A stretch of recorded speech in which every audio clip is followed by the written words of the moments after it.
मैं अभिषेक चौहान आज आपको बहुत ही एक अच्छी स्कॉलरशिप के बारे में बताने जा रहा हूँ और ये सभी भाइयों और सभी बहनों के लिए मैं वीडियो बना रहा हूँ। इसमें क्या है कि आप जैसे ही एनएसपी से रिलेटेड ये वीडियो है और इसमें क्या है कि लड़कियों के लिए बहुत ही अच्छी स्कॉलरशिप है। आज मैं स्कॉलरशिप डिपार्टमेंट गया था, वहाँ से मुझे इसके बारे में पता चला, तो मैंने सोचा कि क्यों ना आज आपको ये इन्फॉर्मेशन जो है वो दे दी जाए। तो जैसे ही हम जाते हैं नेशनल स्कॉलरशिप पोर्टल पे, सबसे पहले तो मेरा आपसे हाथ जोड़ के निवेदन ये है कि इस चैनल को सब्सक्राइब करके बेल आइकन प्रेस कर लें, क्योंकि रोज़ मैं चाहे वो यूपी स्कॉलरशिप से रिलेटेड वीडियो हो या कोई इम्पोर्टेंट न्यूज़ हो जो आपको देनी मुझे चाहिए, तो वो इम्पोर्टेंट न्यूज़ मैं आप तक पहुंचाता हूं। तो यहाँ पे आप देखिए कि यूजीसी और एआईसीटीई स्कीम के तहत ये कई सारी स्कॉलरशिप जो है वो आती हैं। सबसे पहले आती है Pragati scholarship scheme for girls student technical degree में। इसमें क्या होता है कि पैसे बहुत आते हैं और ये बस लड़कियों के लिए होती है। और इसमें क्या क्या क्वेश्चन है वो सारी चीज़ें आज मैं क्लियर करने वाला हूँ। तो जितनी भी लड़कियाँ हैं जो टेक्निकल फील्ड में हैं, वो चाहे बीटेक कर रही हैं, डिप्लोमा कर रही हैं या डिग्री कर रही हैं, ठीक है, या आप अगर उनके भाई हो तो भाई आप अपनी बहन के लिए इस वीडियो को देख लीजिए, क्योंकि बहुत फ़ायदा होने वाला है। सबसे पहले जो है, चलिए हम इसकी ही जो गाइडलाइंस है उसको हम पढ़ लेते हैं। गाइडलाइंस में ये लिखा हुआ है कि डिग्री के लिए 2000 अखिल भारतीय तकनीकी शिक्षा परिषद, यहाँ पे लिखा हुआ है कि स्कीम बिंग इम्प्लीमेंटेड बाय एआईसीटीसी। इसमें एलिजिबिलिटी जो है ना स्कॉलरशिप की, वो गर्ल्स कैंडिडेट के लिए है जो फर्स्ट ईयर में डिग्री लेवल का कोर्स कर रही हैं या second year degree level course through lateral entry. मतलब ये सेकंड ईयर, थर्ड ईयर या फाइनल ईयर के लिए नहीं है।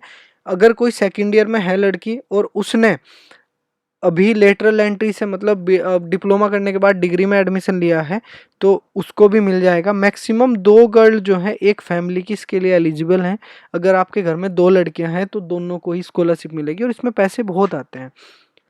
और ये देखिए, number of scholarship 5000 scholarship earn mark per annum ये दी जाती है और इसमें काफ़ी अच्छा पैसा आता है भाई।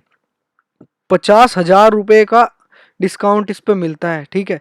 50,000 per annum of every year of study, that is maximum 4th year for first year admitted student and maximum 3 years for second year admitted student through lateral entry and lump sum amount toward payment is college fees. तो इसमें यही रहता है कि आपको no documentary proof need, ये बड़ी बड़ी अच्छी चीज़ है। Need to be attach for the above while availing benefit. इसमें आपको कोई ज़्यादा डॉक्यूमेंट नहीं लगते आपके और आपको 50,000 की स्कॉलरशिप मिलती है। मगर देख लो कि अगर किसी घर की 2 लड़कियां जो हैं वो कि कोई डिग्री कोर्स कर रही है या फर्स्ट ईयर में एडमिशन लिया है, तो 1 लाख रुपए उस घर में आते हैं। तो ये मान के चलिए कि उनकी लगभग लगभग फीस का जुगाड़ जो है वो हो जाता है यहीं से ही। तो ये बहुत ही अच्छी इन्फॉर्मेशन जो है वो मिलती है और ये कोई भी लड़की जो है इसको ले सकती है। और सबसे अच्छी बात ये है कि ये आती ही आती है, ठीक है। ये इसलिए आती है कि एक तो लड़कियां लड़कियां होंगी तो भाई ये तो फिल्टर लग गया कि बॉयज तो भर ही नहीं सकते, ठीक है। अगर क्राइटेरिया की बात करें तो 10+2 में इसका मतलब आपका जो ये है परस्यूइंग टेक्निकल कोर्स जो है वो एआईसीटीई से अप्रूव्ड इंस्टीट्यूशन होना चाहिए। दैट इज मतलब अगर फर्स्ट ईयर या सेकंड ईयर में लेटरल एंट्रीज पे बेसिक परसेंटेज मार्क्स जो हैं वो एग्जामिनेशन के इक्वलेंट, मतलब इतने सही होने चाहिए, उसमें कोई दिक्कत नहीं है, ठीक है। परसेंटेज मार्क्स जो हैं वो ब्रेक नहीं है, कुछ भी हायर परसेंटेज इसमें नहीं चाहिए, ठीक है। In case of 10th examination percentile does not break ties, then the candidate of elder age will be ranked higher, ठीक है। इसमें यह होता है कि अगर आपकी परसेंटेज उतनी नहीं है तो आपसे जो बड़ी उम्र का है उसको आपको मिल जाएगी। और रिजर्वेशन की बात करें तो as per government Indian norms, if there is any vacant seat for any reserved category SC ST या OBC, द जनरल कैटेगरी को वो ट्रांसफ़र कर दी जाती है। तो इस पे तो बहुत फ़ायदे हैं भाई, रिन्यूअल में भी ये सारी चीज़ें आप पढ़ सकते हैं।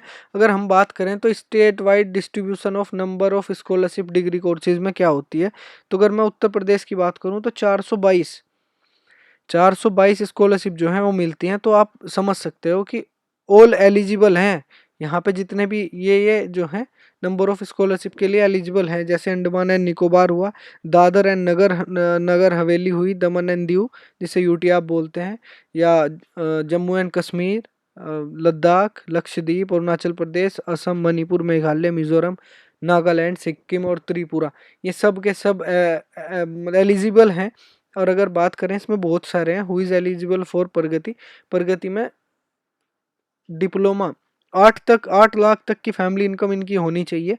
ठीक है, 8 लाख तक जो है एक्सेप्टेबल है, कोई दिक्कत नहीं है। तो अगर 8 लाख तक मिल रहे हैं तो भाई बहुत बढ़िया है। 50,000 पर एनम आपको मिलती है for every year of study, that is maximum 4 year of degree of first year. भाई साहब ये आप पढ़ सकते हो कि आपको कितना बढ़िया जो है स्कॉलरशिप ये है लड़कियों के लिए। अगर आपकी भी कोई बहन मतलब बीटेक वगैरह कुछ कर रही है तो वो ये वाली स्कॉलरशिप जो है वो भर सकती हैं, बहुत अच्छी स्कॉलरशिप है। ठीक है, बाकी इस वीडियो में तो बस इतना ही था। मिलता हूँ आपको अगली वीडियो में। वो जो वीडियो होगी वो यूपी स्कॉलरशिप से रिलेटेड होगी, उसमें मैं आपको कुछ ज़रूरी बातें जो हैं वो बताने वाला हूँ। तो तब तक के लिए बाय बाय, टेक केयर, अपना बहुत सारा ध्यान रखें।